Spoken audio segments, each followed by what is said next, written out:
Hi everyone, and welcome to SA Rugby Magazine, and we're talking about the All Black South Africa test. I've got Mark Keohane here. Hi Mark, how you doing? I'm good, Kev. So we want to try and find the betting angle today on the rugby, and also just chat about the. Just want to try and find the narrative of what's been happening and what's been saying.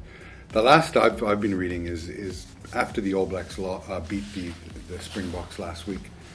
There was the usual vitriol about how bad the All Blacks played, and from the scribes in New Zealand. What's it been like this week? The initial reaction was All Blacks were diabolical, boxer kill in the game. Thank God the All Blacks still won, and a lot of deriding of the Springboks, lack of ambition. Everyone over there telling South Africa what their DNA actually is, whereas the South African players are saying this is our DNA. No, it's not. But this coming from scribes in a country where if someone sneezes, they close it down. So not the hardest part. Exactly, but now we've watched the All Black players being interviewed this week more and more. They've seen the review on the Monday. They know they've got a very big test against South Africa. Ian Foster's come out and said, credit to South Africa. We've rolled everyone for 8 tests before this test match, and they snuffed us out. They played in a way that we struggled.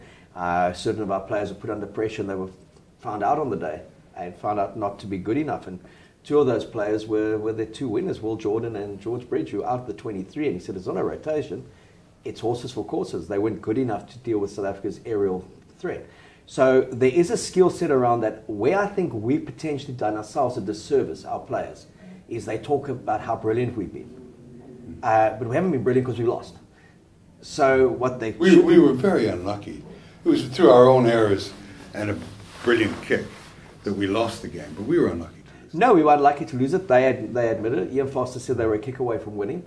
Why would they change? We were a scrum away from beating Australia, conceded the penalty, Quade Cooper kicks it and we lose. So all ifs and buts, but 3 matches over there could have been 2 wins. It's now 2 defeats. So those who want to take that narrative don't want to entertain anything else, but you've lost 3 on the trot, you're a bunch of losers, and you could persist with doing it. You could well beat 2 out of 3 there in winning. Right? And that's the fine lines of sport. I mean, a soccer team loses on penalties in the Champions League final. It doesn't make their approach any weaker than the team that wins 10-9 on penalties or 6-5 on penalties. Yeah. So... Sorry, Mark. And we also have to remember that this is a rugby championship that is not exactly a normal championship. It's in isolation. You're playing the 2 games away. Well, both teams are, but I mean, New Zealand are more accustomed to playing in Australia than we are, and we have a terrible record in Australia as well. And so it's not exactly been. No, we have a better record we tend to have a better record in New Zealand than we do even in Australia. Our guys do struggle to win there. And Australia struggle to win here. They have an abysmal record over here. Yeah. So I think people also need to consider all those factors. We spoke earlier in the week about it as well. We're not playing Romania. We're playing the All Blacks. They are ranked 1 in the world at the moment. They're unbeaten going after 10 games. They've played some sensational rugby, and they beat Australia comfortably in 3 tests, and they beat them 57-22. They've hammered the Argentinians. But who hasn't? They're looking good. So they deserve to be ranked 1 in the world at the moment, given how they've played. If we were stuffing it up against a Scotland and Argentina, I could understand the vitriol. But we're not. We were a kick away from beating the All Blacks. We're a scrum away from beating Australia. We didn't. We have to live with that. The Lions would say they were a kick away from winning the series. They didn't. They have to live with that. But let's also not throw... But where did this where was this anti-box, we're ruining the game thing start? It came from the Lions series, okay? And ironically, if you go and you read all the Northern Hemisphere copy, after the first test match, they spoke of this incredible heroism from the Lions to somehow subdue the Box, to be on tour with COVID, and to triumph 22-17. Admittedly, a lot of calls going against South Africa. They've got the win. South Africa comes back and smashes them. Yeah. And the second test, they smashed them. But Rassie Rasmus has released the video, and the world erupts. It's terrible. Bad loser. Forget that he pointed out 26 things that were incorrect in the game. We then win the second test, but this isn't how rugby should be. you win some, you lose some, you get the odd call right, you get the odd call wrong. Nonsense. We then go into the decider, and South Africa knows there's only one way they can win that game, and they play accordingly. The Lions try and play them at that game and don't succeed, and they lose. South Africa wins the series. The vitriol, the hatred that there's been towards Erasmus, towards Jacques Nienaber, towards Khaleesi, it's like, for the first time, the nice guys of world rugby stood up and said, enough. We've always been the bridesmaids. We've always been the accommodating. And we came back after isolation in '92, and we were willing to kind of do whatever the world said we had to do. And you go back to those days where a guy who wouldn't take it was a Louis Lake when he was in charge. So that made him unpopular, but kind of we ruled a lot of things at board level. Now we're a team that kind of got worked over a lot on the field, off the field, the way we lost the World Cup bid. Which we should never have done. So Rassie Erasmus comes out, regardless of who leaked it and the mythology behind it. Let's go back to what he said. There were 26 mistakes. No one's debating that. So we got screwed over.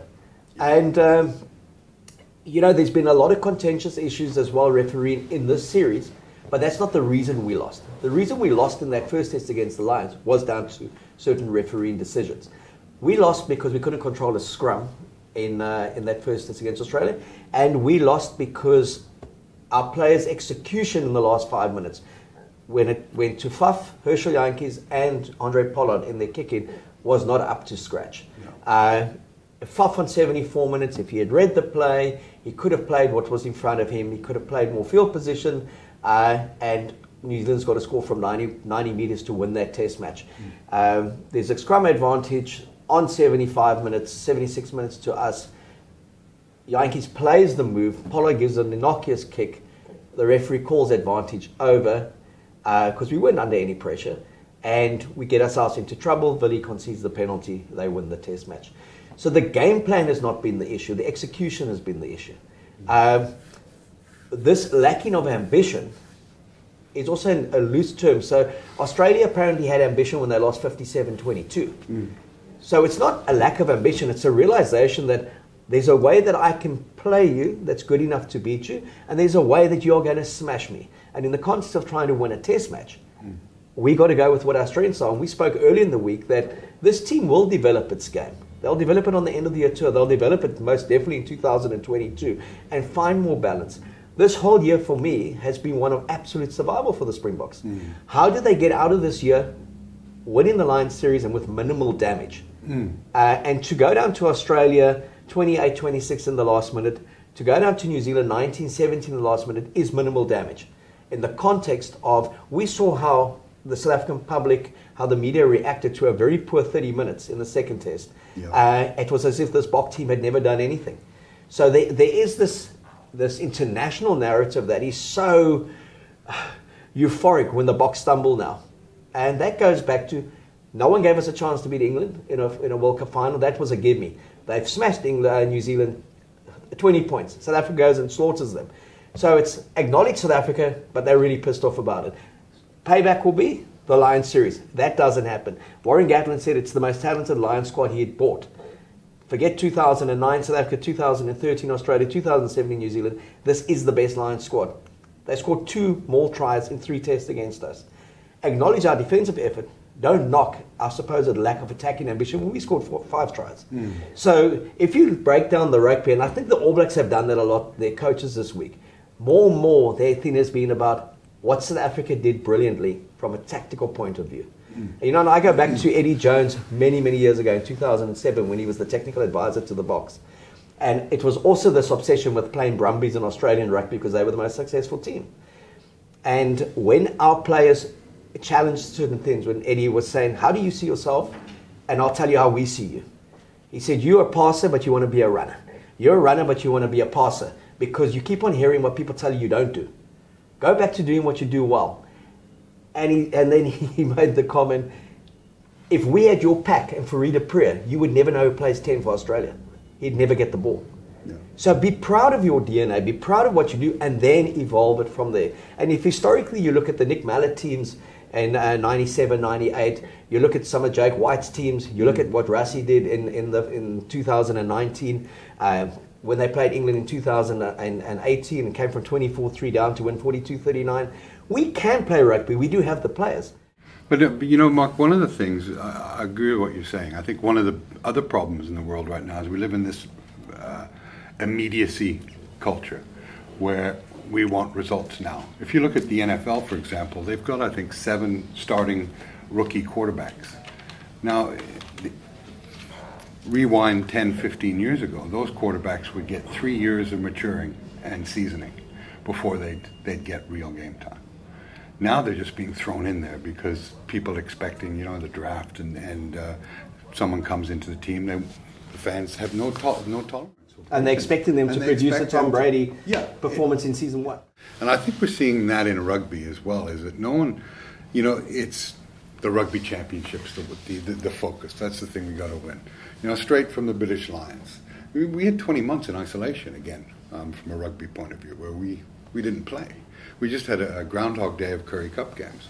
And now, the fans here in South Africa, I'm sorry to say, are so unrealistic. It's just like the New Zealand. Yeah, unrealistic, unreasonable, and I think unfair. Yeah. And that 20 months out of isolation, in isolation, all those countries have played 2 Six Nations tournaments and a Nations Cup. Yeah. They had been able to progress their game from the 2019 World Cup.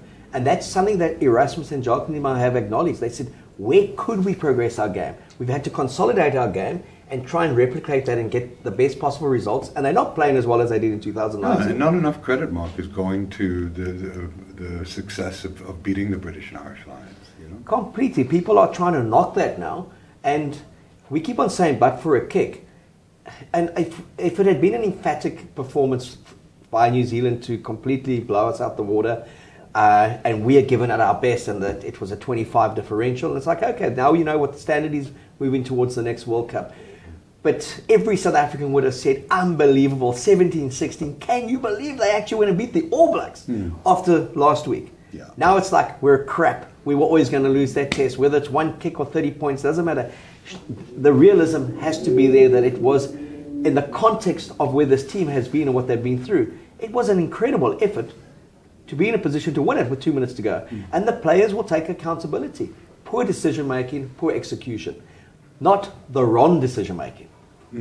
The kick wasn't the wrong option. It was the way the kick went, and that there was no chase. Yeah. And why go away from something that works for you when the rest of the world is struggling to cope with it? South Africa have gone on that route before. Every coach came in and bought into that bullshit. Well, I remember the Macroff day in Argentina, where you guys weren't, South Africa weren't even allowed to run. Well, that was with Harry and sorry. Harry and Markov. No, they were both there, and we went there, and this was when we had this obsession with being the Brumbies. And Harry had said, "You're not going to kick the ball," and eventually we kicked it on 72 minutes, I think. Because we had to, we had nothing left in our tank. Yeah. So the ability to play great rugby, as I said earlier, you look at some of those wonderful players we've had on those wonderful teams. Our backs can play. They're just not playing in a system at the moment that allows for it because, one, we're not conditioned enough. 2, we haven't been able to develop that team enough.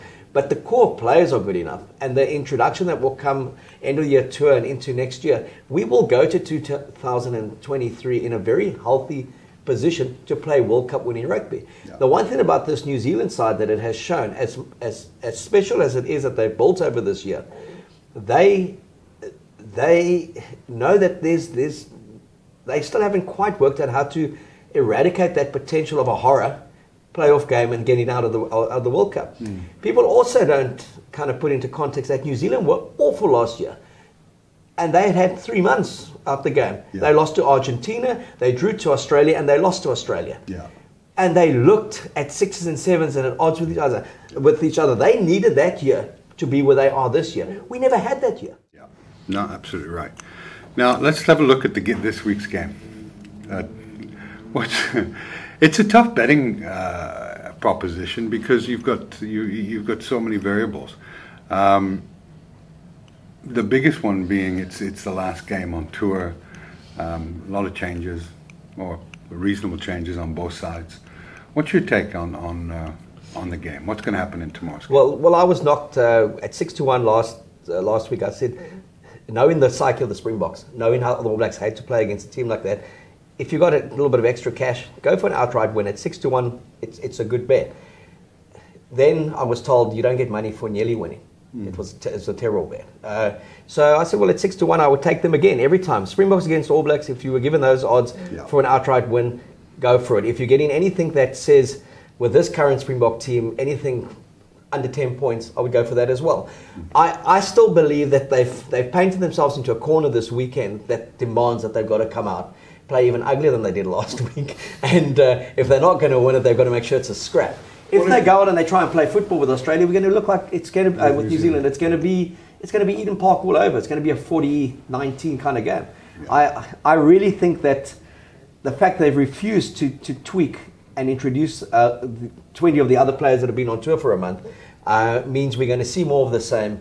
We're going to see more of that commitment, and they know they've got 80 minutes. They've got to leave it all out there. They get home for 2 weeks. They can relax a little bit. They then go to France, where they kind of are in preparation for a week before they head over to the UK, and their big test obviously is the one against England at Twickers, and Scotland will be a tough test as well. So this defines their championship now, where they lose all 4 in the trot again. In the books it says you lost 4. Doesn't matter whether it was on the last scrum or the last kick of the game. Yeah. So I do think that they will win, Kevin. Box by 5. My standard mantra, box by 5. I think that they will win. Okay. I'll tell you why they won't.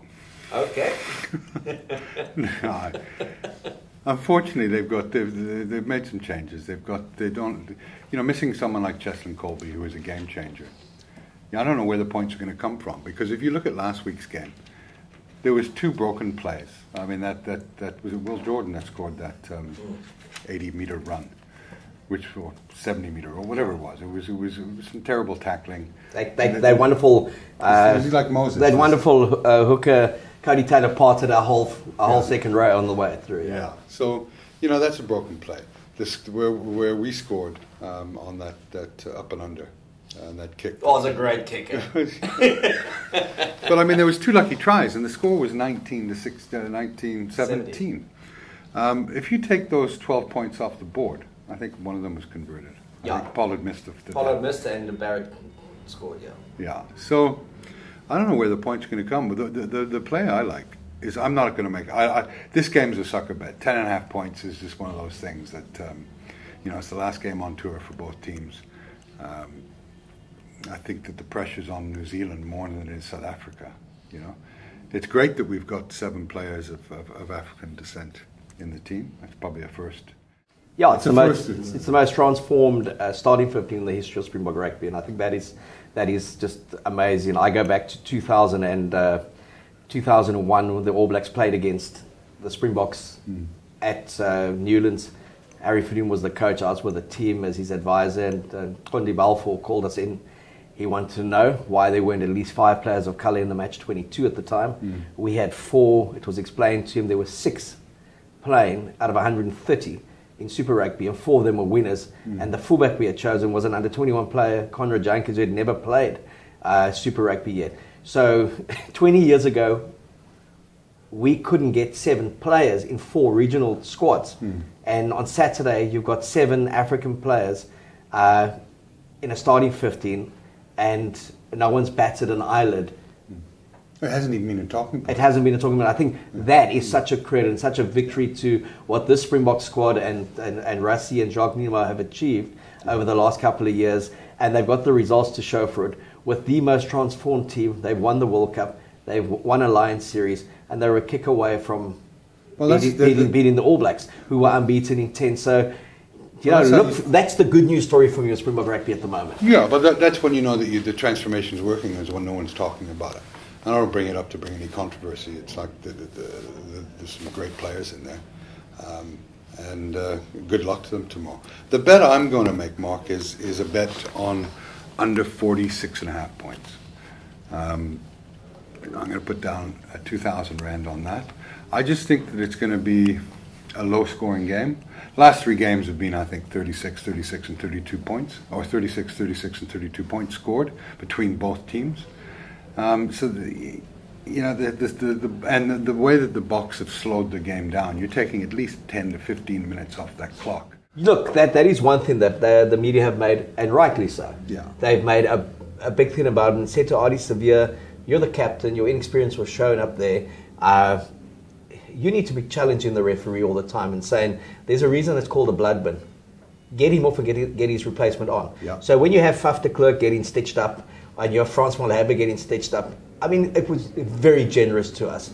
Even somebody getting time to do up their bootlaces. And our guys, like, not even walking to the line-out. They were basically being pulled to the line-out, okay? Yeah. Trevor running to the front to just double-check something, then someone goes down again. So it was brilliant tactical play that they played the referee. They're not going to get that this week. I can tell you there's been too much focus. And it's all it's been on the radio, the chat shows in New Zealand, on their breakdown show. There was acknowledgement from the New Zealand critics and their coaches to say they read a situation, they took it, and we couldn't cope with it, and they did. But as you were telling me earlier on that René Naylor was... Yes, John Kerwin, the former All Black great, who's one on the breakdown, one of the Sky pundits, said that at one stage he thought she's been on the field so long that I'll be giving her first test cap after the game. She was on the field more than some of the players were. Yeah. So every time you looked up, she was either in the line-out at the scrum or kind of in the back three. Yeah. So, yeah, I mean, I think it's that kind of... We've been very blatant and we've been very obvious about it and we've been very in your face about it. And I think if you go back to what irked so many people in the UK with the Lions series was the water boy. And when Rassie was there with his, as they were debating TMO referral, this head popped up, it was Rassie's. And it was like, why is World Rugby not doing anything about it? And he's, well, I'm in my rights to be here, which he was. However, it's the lack of subtlety has actually irked people. Yeah. It's like we bought a sledgehammer to a game. Just look, they'll change that rule. You know. No, look, it's whenever South Africa does get fairly successful. The thing that's always amazed me is they've never taken the driving ball out the game, because then we'd really have to start playing some rugby. But yeah, I just think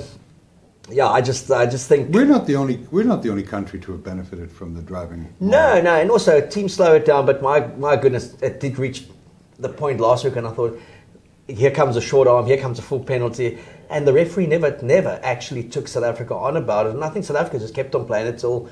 I mean, I can imagine him saying to Sia, this happens one more time, I'm blowing you. And Sia saying, can I just have a chat to them about it? Another minute wasted. Yeah. But as you said, I think it was 10 minutes in the Lions series and when South Africa's played in the Rugby Championship. I think we've probably taken 10 minutes off ball in play. Yeah. Which has helped our condition. It means that come 79 minutes, we're still in the game. Yeah. But I do think New Zealand's going to play with a lot more tempo. Brad Webber's there. And it's going to be a challenge to the Springbok team to see how do we slow it down? How do we kind of try and not get run away with the tempo of the game that they played? Because we don't have the conditioning. This is a team that's conditioned to scrum, tackle, and do their lineouts. If they're chasing the ball all day, or trying to play with the ball, they don't have the energy to scrum, tackle, or do their lineouts. And the other thing, and Zelen Nell pointed out on SA Rugby, and you pointed this out, Lions series, Faf de Klerk and Andre Pollard have to be at the best for South Africa to be at their best. Yeah. They are both very good defenders. Yeah. In that test against Australia, they were tackling at 60% efficiency, and in this test, 70% efficiency, where they're normally up in the 90s. And that could just be, you know, a hangover from this length of tour. You know, it's the concentration, focus. You know, you just don't know what's going on. Yeah, and I mean, you know, Faf came back from that injury. He hasn't quite been where he was before he was ruled out of that third test against the Lions. Yeah. And Pollard's had moments, but he's certainly not the Pollard of 2019. And then people again forget, he was out the game for 9 months. Yeah. He had a knee reconstruction after surgery, and he's gone from that to playing 3 halves for Montpellier into a Lions series and into a rugby championship. Cut the bloke some slack as well. And I thought Yankees may come into the mix, Alton Yankees, for this test match, or even a Mornay Steyn. And, you know, give Pollard more of that kind of time to recover and recuperate. He just looks like a bloke who's physically getting stronger, but mentally that injury is still in the back of his mind. He's not attacking the game line like we know he can do, and he doesn't drop tackles like he's dropped tackles at the moment. So you know, I thought it was a near miracle that he was in the Lions series, given where he had come from. Yeah. You know, but we need those two to kind of produce something we saw at the World Cup, something we saw in that second test against the Lions, where Faf was disruptive, not missing tackles. Because the way we play, the moment 9 or 10 misses a tackle, you're scrambling, and the other team's got a very good chance of scoring. So the system is not wrong, and Ninabe said that from the Australian test matches, because the system says we put Faf there, and we put Andre Pollard there, and we put Nkosi there. We then expect them to make the tackle when they're there. If they're missing the tackle, that is player error. So I think, again, contrasting styles. John Kerwin, interestingly, said, play a bit more like South Africa and you'll do them comfortably. John de Villiers said, we play a little bit more like New Zealand and we'll probably win by 2 points and not lose by 2 points. So difference of opinions. What it is there's been a bit of doubt put into the All Blacks this week in that they were challenged, they got a win, but a lot of vulnerable areas were shown up again in their game where I think they thought they were strong in those areas. And the team played them in a way that they got into their minds. They got them off the ball. They niggled them. They depowered their line-out. They went for 2-3 line-out mauls just after halftime, and they couldn't score. Their pack struggled when they came on in the last 15, 20 minutes against a very good South African forwards bench. Their scrum was creaking. I think they lost 4 balls on the line-out. So they're back through. They dropped both winners. There were things they took from this game and said, we are far from being the finished product, and thank you, South Africa, for showing us that. Well, give me a score prediction, Mark. I think that the Boks will win 23-20. 25-20. 25. Apollo's going to nail the conversion. Okay. 25-20 to South Africa. Okay. So under 46.5. Yeah, just under. I think that the All Blacks will win 25 to 12. 37 points. I You don't heard it think. first from the Money Man. Anyway, thanks for tuning in, folks. And Mark, thanks for coming in. Always a pleasure, mate. That's it. And enjoy the game. Thanks, man.